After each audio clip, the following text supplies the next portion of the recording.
series In The Garret, How Small Secret Spaces Become Places of Meaning by AZLAN ADNAN. Meme. It is often in the smallest, most secret places that some of humanity's deepest reflections have been born, and its most enduring experiences remembered.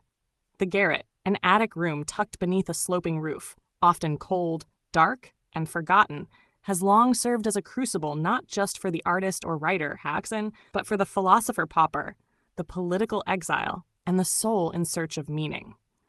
Though materially meager, these spaces have offered something rarer: solitude, silence, and a perch from which to view the world anew.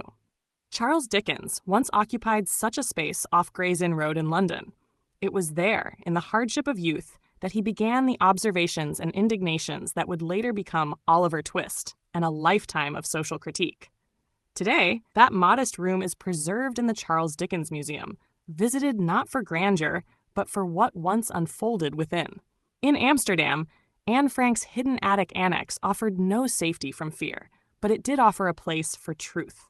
Her diary, written under the threat of death, reveals not only the anguish of a young girl in hiding, but also a powerful and enduring hope. That tiny space, enclosed and constrained, has become vast in its emotional reach. In the Latin Quarter of Paris, George Orwell washed dishes and lived in squalor, experiences he later chronicled in Down and Out in Paris and London. His garret, though bare and broken, gave rise to a voice that still challenges injustice. And centuries earlier, Jean-Jacques Rousseau, philosopher, dreamer, and wanderer, found his quietude in a garret where his meditations on nature, society, and human dignity took form. His attic, too, bore witness to thought that would ripple across history. These were not homes in any conventional sense. They were places of necessity, not luxury. Yet they became more than shelter. They became places where thought was transfigured into creation and hardship into legacy. As I have written elsewhere, to truly experience living in a place is to experience something worth remembering there.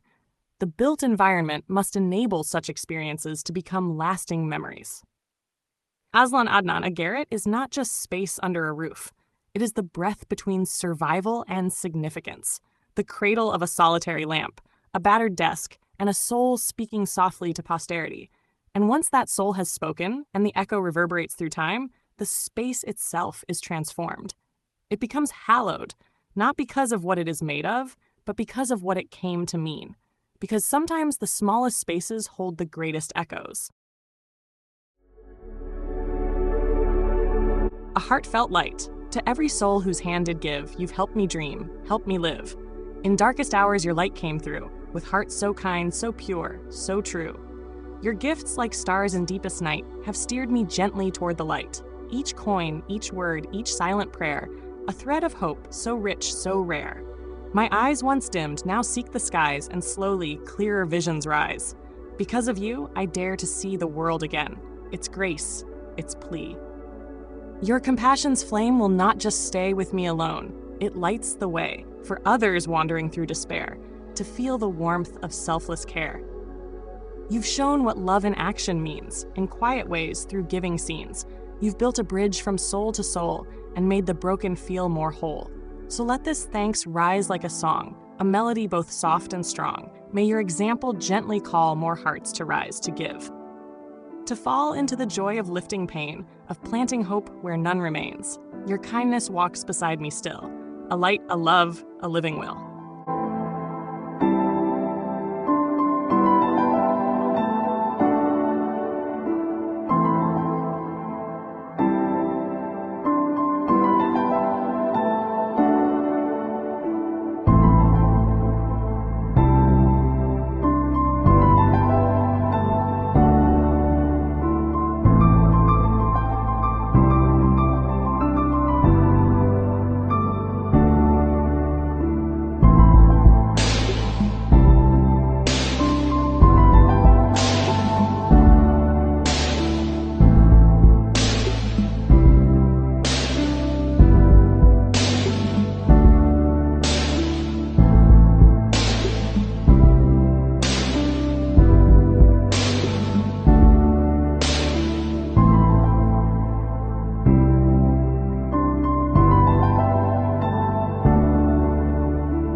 don't forget to hit that subscribe button to show your support.